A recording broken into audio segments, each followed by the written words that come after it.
Bismillahirrahmanirrahim. Assalamualaikum warahmatullahi taala wabarakatuh. Terima kasih Datuk Yang Tertua, terima kasih kepada Yang Hormat Jerai.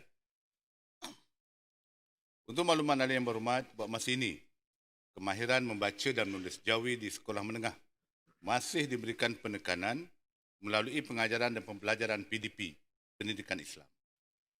Penggunaan tulisan Jawi dalam buku teks mata pelajaran pendidikan Islam dari tingkatan 1 hingga 5 juga bertujuan mengukuhkan kemahiran murid dalam penguasaan Jawi. Sehingga kini, kemahiran membaca dan menulis Jawi masih lagi diuji dalam pentaksiran tingkatan 3 PT3 dalam mata pelajaran pendidikan Islam. Selain mata pelajaran pendidikan Islam, mata pelajaran pendidikan syariah Islamiah dan pendidikan Al-Quran dan Al-Sunnah menggunakan Jawi sepenuhnya termasuk dalam soalan peperiksaan. Untuk makluman ahli yang berhormat juga, elemen pengukuhan Jawi di kalangan murid dilaksanakan melalui aktiviti pengayaan seperti membina modul pemulihan Jawi dengan lebih mudah dan menarik untuk murid yang kurang menguasai Jawi. Ada sekolah yang melaksanakan kem pemulihan Jawi bagi murid sekolah menengah. Selain itu, terdapat juga sekolah yang menganjurkan aktiviti co-curriculum bagi menanam minat murid dalam Jawi. Kementerian Pendidikan Malaysia yakin bahawa pendekatan yang digunakan setakat ini mampu mengekalkan kesinambungan tulisan Jawi pada peringkat sekolah menengah. Terima kasih, Tuan Yang Ketua. Tambahan. Terima kasih Yang Mohd Timbalan Menteri atas jawapan yang diberikan. Tuan Yang Ketua, seperti mana yang kita maklum bahawa kerajaan telah memperkenalkan tulisan Jawi dalam mata pelajaran Bahasa Melayu di sekolah rendah pada tahun 2019. Dan perkara ini mendapat tentangan pelbagai pihak. Kepada saya, pembelajaran tulisan Jawi dalam mata pelajaran Bahasa Melayu tidak menjejaskan identiti etnik seseorang murid yang mempelajarinya.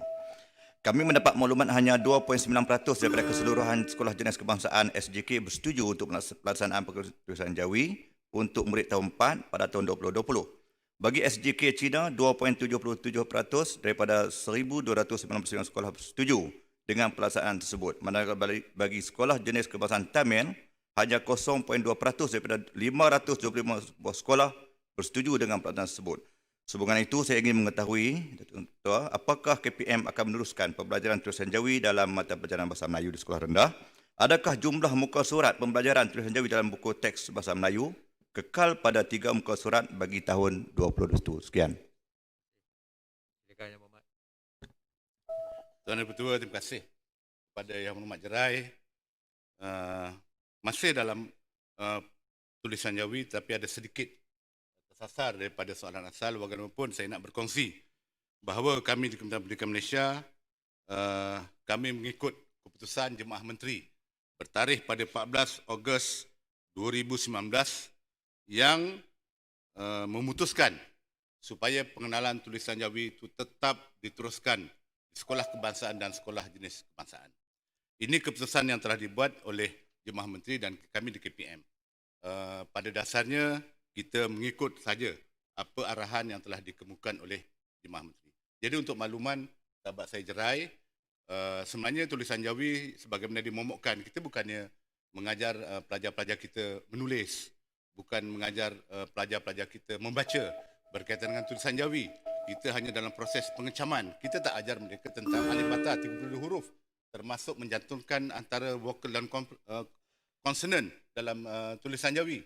Tetapi kita hanya memberi pengecaman. Contohnya, saya nak bagi contoh. Dalam duit kita, ada tulisan Jawi di belakang. Jadi proses pengecaman dia kalau kita lihat, tuan-tuan dan puan, dalam tulisan Jawi yang kita kenalkan, pada tahap 2 tahun 4 bermula tahun 2020 adalah hanya pengecaman. Contohnya dalam duit kita ni ada ditulis Bank Negara Malaysia dan Ringgit Malaysia dalam tulisan Jawi. Jadi adalah proses pengecaman yang perlu mereka pelajari. Jadi sahabat saya Jerai, rakan-rakan ahli parlimen yang lain, kami di KPM menghormati keputusan yang dibuat oleh Jemaah Menteri bertarikh pada 14 hari bulan Ogos 2019.